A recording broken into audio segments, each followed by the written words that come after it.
नमस्कार दोस्तों, आप सभी का स्वागत है एक बार फिर से एएसपी बायोलॉजी क्लासेस में, जहां पर आपको हम NCERT line by line concept से लेकर के क्लियरिटी तक समझाने की प्रयास करते हैं।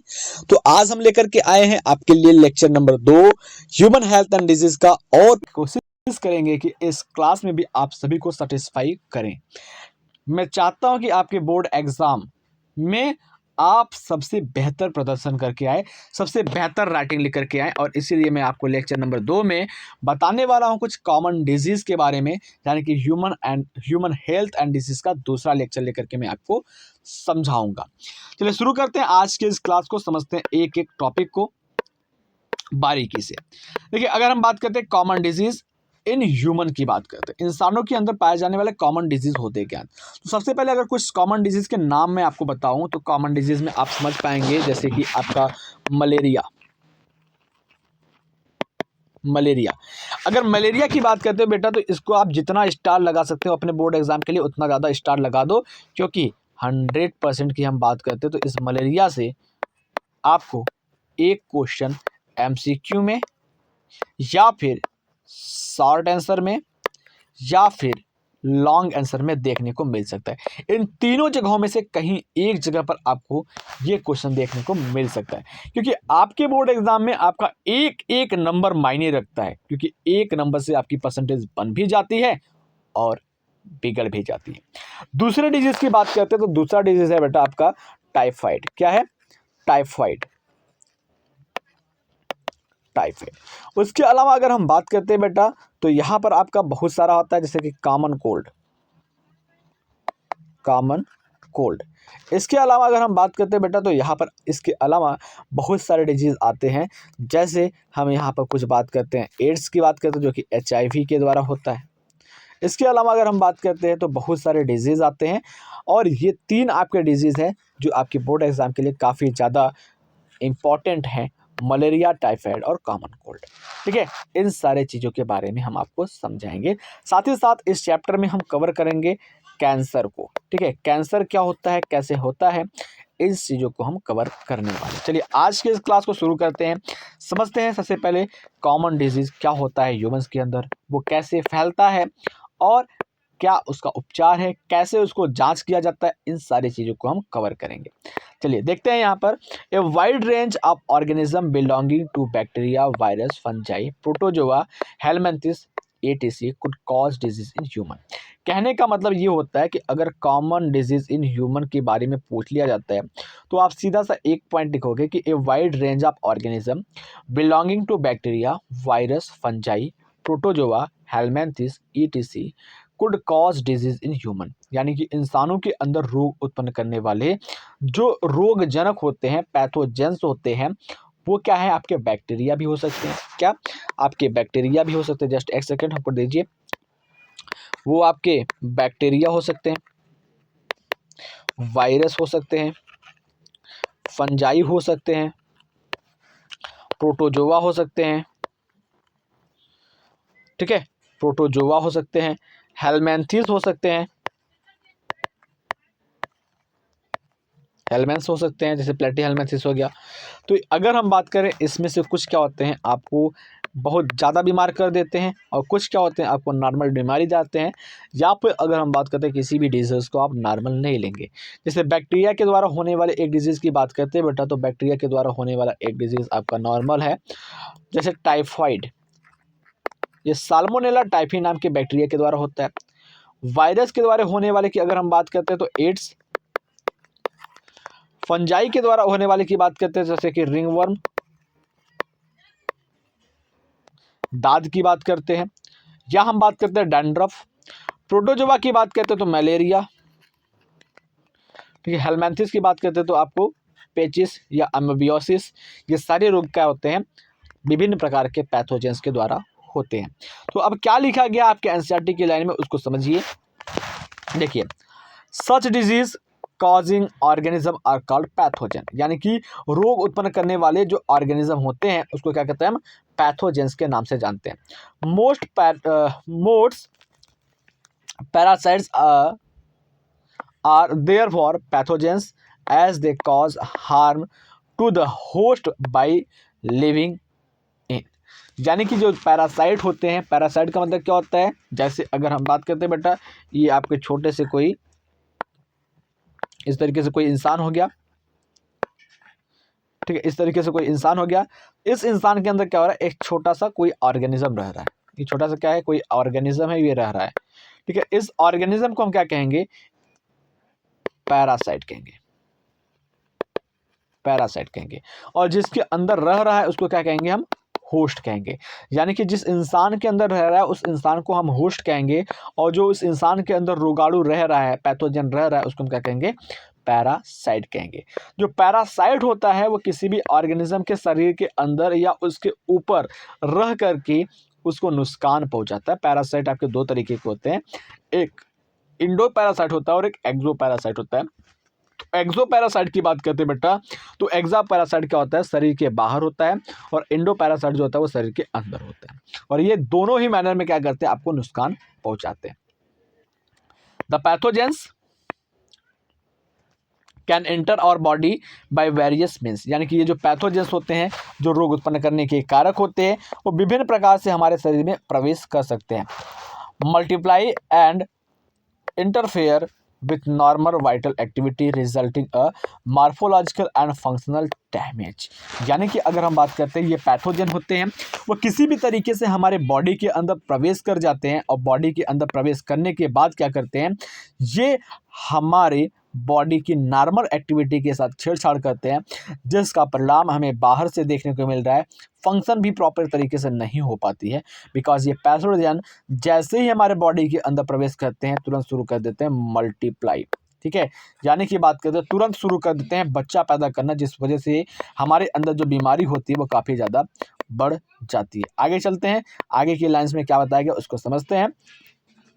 Pathogens have to adopt of life, ठीक है। अगर हम पैथोजेंस की बात करते हैं, उसके पास क्या होते हैं, लाइफ अडॉप्ट करते हैं विद इन द एनवायरनमेंट, हमारे एनवायरनमेंट में ऑफ द होस्ट के, ठीक है।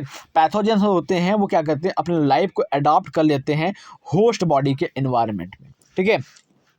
आगे बात कर रहे हैं, फॉर एग्जाम्पल की बात करें, the pathogens that enter in the gut must know a way of surviving in the stomach at low pH and resisting the various digestive enzyme।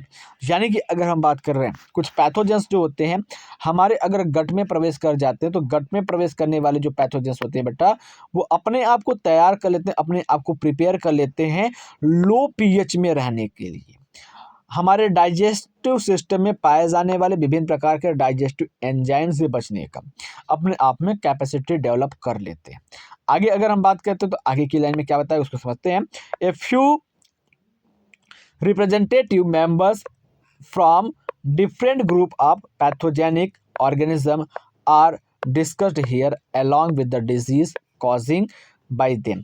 यानी कि अगर हम बात करें तो यहाँ पर नीचे आपको देखने को मिलेगा कुछ पैथोजेनिक ऑर्गेनिज्म के नाम लिखे गए हैं, और वो कौन से रोग उत्पन्न करते हैं वो चीज़ें भी बताई गई है। और अगर हम बात करते हैं तो यहाँ पर दिखा गया है preventive and control measures against this disease in general R also briefly describe. और नीचे रोगाणुओं के नाम यानी कि पैथोजेन के नाम, उनसे उत्पन्न होने वाले रोग के नाम, और साथ ही साथ उस रोग से कैसे बचा जाए उस चीज़ को भी लिखा गया है। तो कुल मिला जुला करके बेटा हम बात करते हैं तो आपको तीन चीज़ें बताई जा रही है पैथोजेन के नाम, ठीक है, पैथोजेंस के नाम बताए जा रहे हैं। उसके बाद अगर हम बात करें डिजीज़ क्या होता है उसको बताया जा रहा है, और इसके बाद बताया जा रहा है प्रिवेंशन, क्या बताया जा रहा है, प्रिवेंशन बताया जा रहा है, ठीक है। तो प्रिवेंशन यानी कि बचाव बताया जा रहा है, कैसे आप बच सकते हैं उसके बारे में बताया जा रहा है। चलिए हम शुरू करते हैं। तो यहाँ पर लिखा गया पहले रोग की अगर हम बात करते हैं बेटा, तो फर्स्ट ऑफ ऑल पहले रोग की बात करते हैं, पहला रोग है आपका टाइफाइड। और टाइफाइड रोग जो होता है बेटा, उस टाइफाइड रोग की बात करते हैं तो टाइफाइड रोग साल्मोनेला टाइफी नाम के बैक्टीरिया के द्वारा होता है। साल्मोनेला टाइफी नाम की जो एक बैक्टीरिया होती है उसके द्वारा होती है, और ये जनरली फैलती है गंदा पानी पीने से, यानी कि कंटामिनेटेड वाटर और कंटामिनेटेड फूड को अंदर लेने से, खाने पीने से क्या होती है, फैलती है।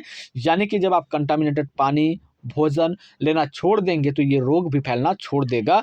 और इसके टेस्ट को हम कहते हैं वाइल्ड टेस्ट। टाइफाइड के लिए जो आप जांच कराते हैं पैथोलॉजी सेंटर पर, उसको कहते हैं वाइल्ड टेस्ट। तो कभी भी अगर आप जाते हैं डॉक्टर के पास तो वो पत्ता में लिख कर देता है कि वाइल्ड टेस्ट और सीबीसी, ठीक है, सीबीसी बिडॉल लिख करके देता है, तो आपकी रिपोर्ट में वाइल्ड टेस्ट लिख करके आता है टाइफाइड के लिए। चलिए अब अगर हम बात करते हैं एनसीईआरटी की लाइन क्या करती है इन रोगों के बारे में समझिए। Salmonella typhi is a pathogenic bacterium. Salmonella typhi क्या है, एक पैथोजेनिक बैक्टीरियम है, यानी कि रोग उत्पन्न करने वाला बैक्टीरिया है, विच कॉज टाइफाइड फीवर, ठीक है, जो क्या करता है टाइफाइड फीवर उत्पन्न करता है इन ह्यूमन बींग्स, इंसानों के अंदर। This pathogens generally inter in small intestine, यानी कि ये जो पैथोजेंस होते हैं क्या करते हैं, हमारे स्मॉल इंटेस्टाइन में एंटर कर जाते हैं through food and water contaminated, यानी कि अगर हम जो भी दूषित भोजन और पानी पीते हैं, कंटामिनेटेड वाटर एंड फूड का यूज करते हैं, उसके द्वारा उसके सहायता से ये हमारे स्मॉल इंटेस्टाइन में प्रवेश कर जाती है विथ देम एंड माइग्रेट, और यानी कि कंटामिनेटेड वाटर और पानी के साथ क्या करते हैं, वो माइग्रेट करते हैं, पहुंच जाते हैं टू द अदर ऑर्गन्स, और दूसरे अंगों में थ्रू ब्लड, ब्लड की सहायता से, खून की सहायता से। सस्टेंडेड हाई फीवर, और ये क्या करते हैं, हाई फीवर करते हैं, यानी कि 39 डिग्री सेल्सियस से 40 डिग्री सेल्सियस तक। वीकनेस यानी कि कमजोरी, स्टमच पेन, पेन में दर्द होता है, ठीक है। इसके अलावा अगर हम बात करते हैं हेडेक होता है, लॉस ऑफ एपेटाइटिस, यानी कि बहुत सारी चीज़ें आपको दिखाई देने लगती है।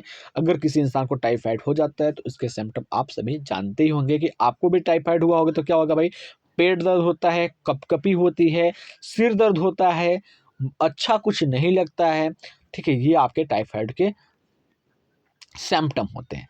आगे बात करते हैं कुछ ये कॉमन सिम्टम्स है। अगर हम बात करते हैं इंटेस्टाइनल परफोरेशन, यानी कि अगर हम बात करते हैं इन सिम्टम्स को देखने के बाद, कौन से सिम्टम्स बेटा, अगर हम बात करते हैं ये जो सिम्टम्स दिखाई दे रहे हैं आपको ना, sustained fever, weakness, stomach pain, ठीक है, ये सारी हेडेक वगैरह, लॉस ऑफ एपेटाइटिस, ये सारी चीज़ें जो दिखाई दे रही हैं, कॉमन सिम्टम्स जो दिखाई दे रही हैं, इस सिम्टम्स को देख करके भी अगर आप इलाज नहीं करवा पा रहे हैं, ठीक है, तो आपको डेफिनेटली अपनी जान से हाथ धो बैठना पड़ेगा, क्योंकि ये टाइफाइड रोग नॉर्मल रोग नहीं होता, ये बहुत भयानक रोग होता है। यानी कि टाइफाइड बैक्टीरिया क्या करती है, इन सिम्टम्स के बाद जब हमारे बॉडी के अदर ऑर्गन्स में प्रवेश करती है तो ये क्या करती है, देखो, इंटेस्टाइनल परफोरेशन। इंटेस्टाइनल परफोरेशन का मतलब क्या होता है कि ये आपकी छोटी आंत में क्या करती है, होल कर देती है, छोटे छोटे पोर कर देती है, जिस वजह से इंसान का क्या होता है, डेथ हो जाता है कई केसों में।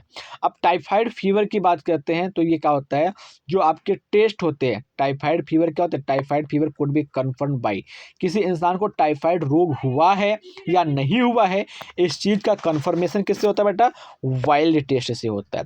तो वाइल्ड टेस्ट नाम है जिसके द्वारा टाइफाइड रोग का कन्फर्मेशन किया जाता है, ठीक है। वाइल्ड टेस्ट अगर पॉजिटिव आता है तो इसका मतलब आपको टाइफाइड हुआ है, वाइल्ड टेस्ट अगर निगेटिव आता है तो इसका मतलब आपको टाइफाइड बिल्कुल नहीं हुआ है।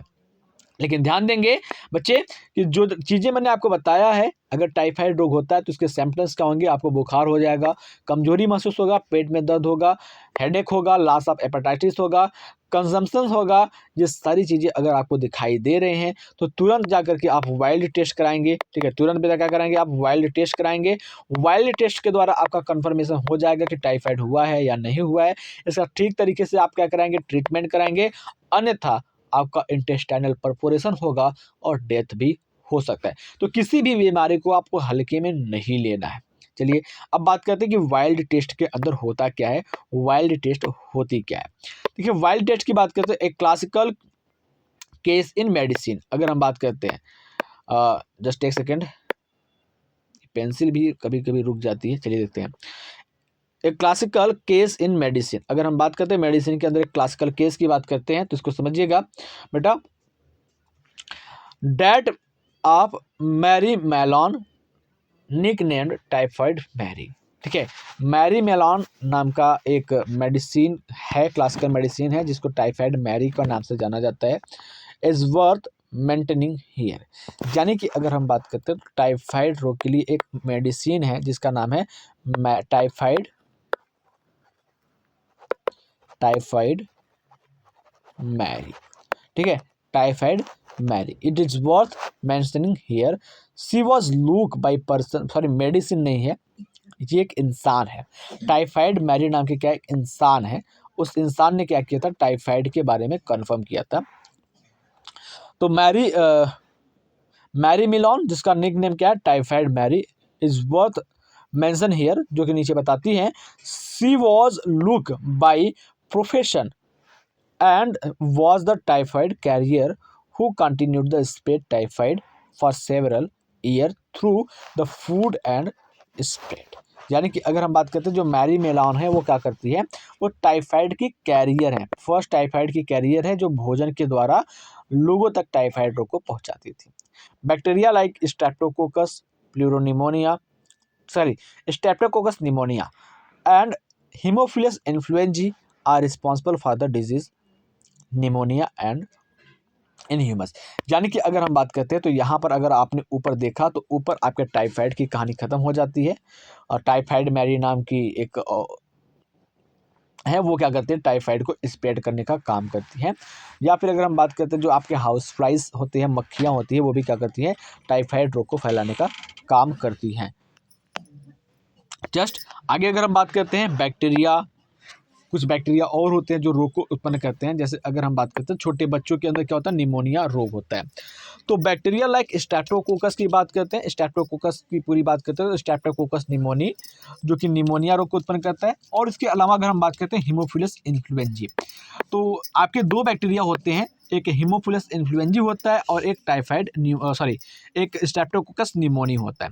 ये दोनों जिम्मेदार होते हैं निमोनिया रोग के लिए इंसानों में, विच इन्फेक्ट द एल्वियोली। यानी कि अगर हम बात करते हैं निमोनिया रोग में होता क्या है बेटा, तो समझिए, जैसे ये आपकी क्या होगी, लंग्स हो गई, ठीक है, इस तरीके से क्या होगी आपकी लंग्स हो गई, ये इस तरीके से आपकी ये लंग्स हो गई। जस्ट यहाँ पर मैं थोड़ा सा क्लियर नहीं बना पा रहा हूँ, इसको देखिए, लंग्स हो गए। तो लंग्स के अंदर आप देखेंगे तो क्या होती है, एल्वियोली पाई जाती है, इस तरीके से छोटी छोटी क्या होती है, एल्वियोली पाई जाती है, जहाँ पर एयर भरा होता है, इसको एयर चैम्बर के नाम से भी जानते हैं।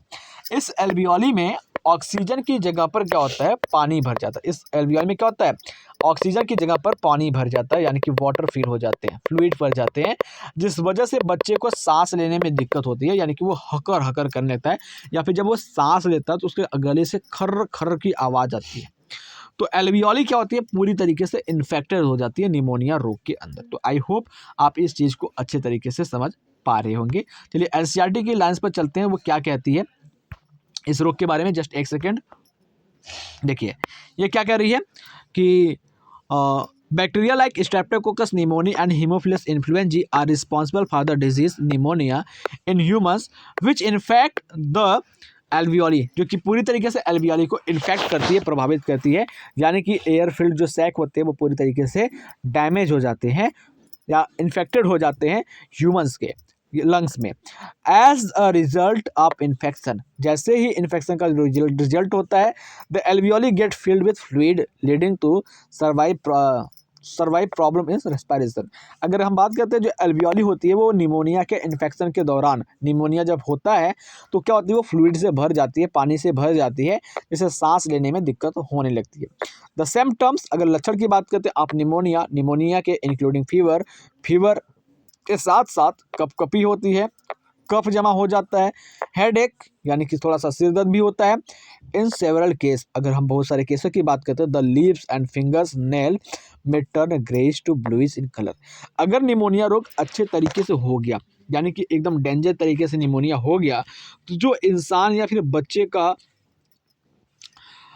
नेल होता है, नाखून जो होता है उंगली का, और जो लीफ होता है वो आपके नॉर्मल कलर से नीले कलर में टर्न होना शुरू हो जाता है, यानी कि ग्रे कलर से क्या होता है, नीले कलर में टर्न होना शुरू हो जाता है। ए हेल्दी पर्सन, यानी कि एक स्वस्थ इंसान क्या करता है, एक्वायर करता है the infection by inhaling of droplets. यानी कि अगर हम बात कर रहे हैं आपके पास क्या है, एक इंसान है, इस तरीके से एक इंसान हो गया, ठीक है, इस इंसान को क्या हुआ है, निमोनिया हुआ है, इस इंसान को क्या हुआ है, न्यूमोनिया हुआ है। और इधर अगर हम बात करते हैं एक इंसान है और इसका क्या हुआ है, कोई रोग नहीं हुआ है, निमोनिया नहीं हुआ है। अब इस निमोनिया वाले व्यक्ति ने क्या किया, छींका, जोर से छींक मारा, हाथ छींक किया, तो क्या होगा, एयर के अंदर क्या होते हैं, ढेर सारे निमोनिया वाले रोग का क्या होता है, ड्रॉपलेट्स। अगर नॉर्मल इंसान भी छींकता है तो ढेर सारे पानी की बूंदें उड़ जाती है। तो उसी तरीके से निमोनिया वाला इंसान भी क्या करता है, अगर छींकता है तो क्या होती है, ढेर सारे जो ड्रॉपलेट्स होते हैं इस तरीके से, ये ड्रॉपलेट्स भी क्या होती है, उड़ती हैं, और ये ड्रॉपलेट्स क्या होती है, इस तरीके से इस हेल्दी पर्सन यानी कि स्वस्थ इंसान के पास भी क्या होती है, पहुंच जाती है, तो इस स्वस्थ इंसान को भी क्या हो जाता है, निमोनिया रोग हो जाता है। तो आई होप आप इस चीज़ को भी बाकायदा अच्छे तरीके से समझ चुके होंगे कि एक हेल्दी पर्सन के अंदर जो निमोनिया रोग होता है वो कैसे हो जाता है, कैसे पहुंच जाता है।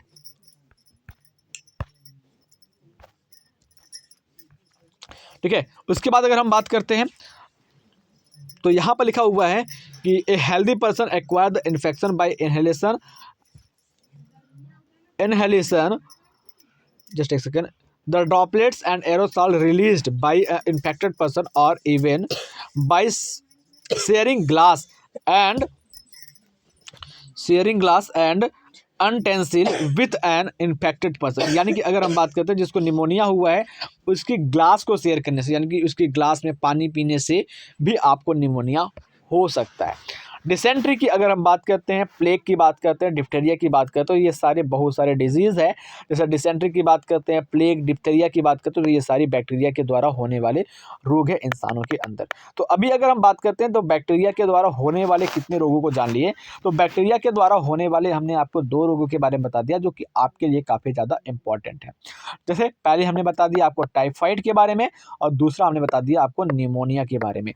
ये 2 रोग क्या हैं, काफ़ी ज़्यादा इंपॉर्टेंट है आपके बोर्ड एग्जाम के पॉइंट ऑफ व्यू, और आपको बोर्ड एग्जाम में पूछेगा क्या निमोनिया पर और टाइफाइड पर, तो आप ये जान लीजिए निमोनिया या टाइफाइड किस बैक्टीरिया के कारण होते हैं, तो पैथोजेन का नाम पूछता है। ठीक है, तो ये आपके लिए इंपॉर्टेंट है। इसके अलावा अगर हम बात करते हैं डिसेंट्री, प्लेग, डिप्थेरिया, तो ये सारे क्या होते हैं, आपके बैक्टीरिया के द्वारा उत्पन्न होने वाले डिजीज़ होते हैं। आगे चलते हैं तो यहाँ पर हम कुछ वायरस के द्वारा होने वाले रोगों की बात कर लेते हैं, यानी कि वायरल इन्फेक्शन की बात कर लेते हैं जो इंसानों के अंदर होता है। जैसे हमने आपको शुरू में ही लिखा था कॉमन कोल्ड, तो कॉमन कोल्ड क्या होता है, रहीनो वायरस के द्वारा होता है, जो कि एक रेस्पिरेटरी डिजीज़ होता है। इसमें सबसे पहले इंसान का जो रेस्पिरेटरी ट्रैक्ट होता है वो इन्फेक्टेड हो जाता है, यानी कि इंसान को सांस लेने में थोड़ा सा दिक्कत होती है, लेकिन लंग्स में कोई भी इन्फेक्शन नहीं होता है। गला जाम हो जाता है, गले में खरखराहट आने लगती है, खजली जैसी होने लगती है कॉमन कोल्ड में। कॉमन कोल्ड का मतलब होता है बेटा जो सर्दी जुकाम समान होती है, जो इंसानों को मौसम चेंज होने के साथ साथ होती है। ठीक है, तो चलिए आगे हम बात करते हैं कॉमन कोल्ड यानी कि वायरल इन्फेक्शन के बारे में, वायरस के द्वारा होने वाले रोगों के बारे में। देखिए क्या क्या लिखा है यहाँ पर, साफ शब्दों में एकदम क्लियरली लिखा हुआ है कि जो आपके वायरस के द्वारा रोग होते हैं वो क्या है। देखिए, many virus also cause disease, यानी कि बैक्टीरिया के अलावा बहुत सारे वायरस जो होते हैं वो भी रोग उत्पन्न करते हैं। इन ह्यूमन बींग्स, इंसानों के अंदर रहीनो virus represent one such group of virus which cause the most of infection human elements, जैसे कि कॉमन कोल्ड। रहीनो वायरस क्या है, एक ग्रुप है, वायरस की एक फैमिली है जिसके अंदर बहुत सारे वायरस होते हैं। ठीक है, और वो क्या करते हैं, बहुत सारे रोगों को उत्पन्न करते हैं, जिसमें से एक आपका आता है कॉमन कोल्ड। द इन्फेक्ट, अगर हम कॉमन कोल्ड के इन्फेक्ट की बात करते हैं, the nose and respiratory passage, यानी कि जो आपकी रेस्पिरेटरी पैसेज होती हैं वो और जो नाक होती है वो क्या होती है, इन्फेक्टेड हो जाती है, लेकिन लंग्स में कोई भी प्रभाव इसका नहीं पड़ता है।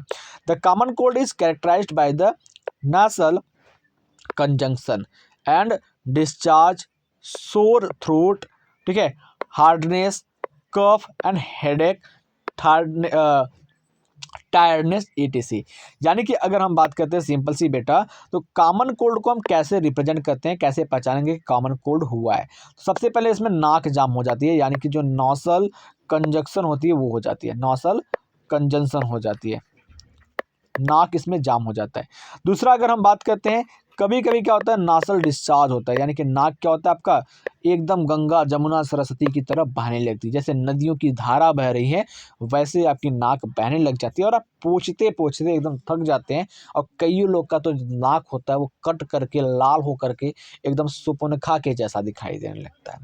आगे बात करते हैं तो इसमें गले में भी खराश हो जाती है, गला भी दर्द करने लगता है, आवाज़ थोड़ा सा बोलने में दिक्कत होती है, तो आवाज़ बज बज के आता है, कफ हो जाता है और सिर दर्द और थकान सा महसूस होता है कॉमन कोल्ड के अंदर, विच यूजुअली लास्ट 3 to 7 डेज, यानी कि अगर हम बात करते हैं तो कॉमन कोल्ड का जो जीवन चक्र होता है, कॉमन कोल्ड जो होता है वो लगभग 3 से 7 दिनों तक आपको परेशान करता है। यानी कि सर्दी जुकाम बहुत कम परेशान करेगा तो 3 दिन, और बहुत ज़्यादा परेशान करेगा तो 1 सप्ताह यानी कि 7 दिन, कभी कभी किसी को 10 दिन भी हो जाता है। ठीक है। अब अगर हम बात करते हैं ये कैसे होते हैं, तो अगर हम बात करते हैं droplets resulting from the cough and sneezing of an infected person are enter just a second enter inhaled directly or transmitted through the contaminated object such as pens, books, cup, ठीक है, डोर कोम्स, कंप्यूटर कीबोर्ड और mouse etc and cause infection in a healthy person. कहने का मतलब ये है कि जैसे निमोनिया रोग फैलता है ड्रॉपलेट से, किसी सर्दी वाले इंसान ने क्या किया, छींका, और छींकने के बाद वही रुमाल आपको दे दिया और वही रुमाल आप भी अच्छे से मुंह पोंछ लिए, जैसे मेकअप कर लिए, तो आपको भी हो जाएगा। किसी सर्दी वाले इंसान ने हाथ लगा करके छींका और उसी हाथ से बिना हाथ धोए कंप्यूटर कीबोर्ड को छू दिया, माउस को छू दिया, और कोई स्वस्थ इंसान गया फिर उसी माउस कीबोर्ड को यूज करने लगा और फिर उसने भी क्या किया, अपने मुंह और नाक को पोंछा, तो उसको भी सर्दी जुकाम हो जाएगा। अब अगर हम बात करते हैं तो आपके वायरस के द्वारा जो डिजीज़ होते हैं कॉमन कोल्ड वो भी हो गया। अब अगले अगर हम बात करते हैं तो यहाँ पर डिजीज़ है प्रोटोजोआ के द्वारा होने वाला। तो प्रोटोजोवन डिजीज़ की बात करते हैं बेटा, तो यहाँ पर देखिए क्या लिखा गया है, some of the human disease are caused by protozoan. कुछ ह्यूमन के जो डिजीज होते हैं वो प्रोटोजोआ के द्वारा होते हैं। You might have heard about malaria. आप सभी ने मलेरिया रोग के बारे में सुना होगा। A disease man has been fighting since many year. यानी कि अगर हम बात करते हैं मलेरिया एक ऐसी रोग है जिस रोग से इंसान बहुत सारे लंबे समय से जूझता आ रहा है, जो कि प्लाज्मोडियम के एक छोटे, ठीक है, प्लाज्मोडियम नाम का एक छोटा सा प्रोटोजोआ होता है, उसके द्वारा होता है। यानी कि मलेरिया रोग का जो रिस्पॉन्सिबल पैथोजेंस होता है वो प्लाज्मोडियम नाम का प्रोटोजोआ होता है। अब अगर हम बात करते हैं प्लाज्मोडियम की, तो प्लाज्मोडियम की ढेर सारी स्पीसीज होती है। ठीक है, अगर कॉमनली आपको बहुत सारी स्पीसीज का नाम नहीं आ रहा है तो आप सीधा सीधा लिख देंगे कि मलेरिया काट बाई प्लाज्मोडियम। आगे देखो यहाँ पर क्या लिखा हुआ है कि plasma or tiny protozoan is responsible for this disease, यानी कि malaria disease. Different species of plasmodium, जैसे plasmodium vivax, plasmodium malariae, plasmodium falciparum are responsible for different type of malaria. अब मलेरिया की बात करते हैं तो बेटा मलेरिया भी आपके कई कैटेगरी के होते हैं। तो जिस स्पीसीज के द्वारा आपको मलेरिया होता है वो मलेरिया का क्या होता है, एक आपके कैटेगरी हो जाते हैं। आगे अगर हम चलते हैं तो अगर हम बात करते हैं आप these malignant malaria caused by plasmodium falciparum. देखो आपके पास प्लाज्मोडियम मलेरियाई, प्लाज्मोडियम वाइवेक्स के द्वारा जो मलेरिया होता है वो एक नॉर्मल मलेरिया होता है जिससे आप आसानी से ठीक हो जाओगे। लेकिन उनसे भी अगर हम बात करते हैं तो एक स्पीसीज होती है प्लाज्मोडियम फैल्सीफेरम। ये आपका सबसे डेंजरस स्पीसीज है जिसके द्वारा एक घातक मलेरिया डिजीज होता है। Is the most serious one and can even be fatal. अगर हम बात करते हैं तो ये सीरियस डिजीज होता है जो इंसान की जान भी ले लेता है। ठीक है, अब अगर हम बात करते हैं तो नीचे आपको मलेरिया की लाइफ साइकिल दिखाई गई है। तो इस मलेरिया की लाइफ साइकिल को हम सेपरेट क्लास में पढ़ाएंगे। चलते हैं अगले क्लास में मिलते हैं आपसे, तब तक के लिए जय हिंद जय भारत। अगर आपको क्लास समझ में आया है तो क्लास अपने दोस्तों के साथ भी जरूर शेयर करिए और बने रहिए हमारे साथ ऐसे ही बायोलॉजी की टॉपिक्स पढ़ने के लिए।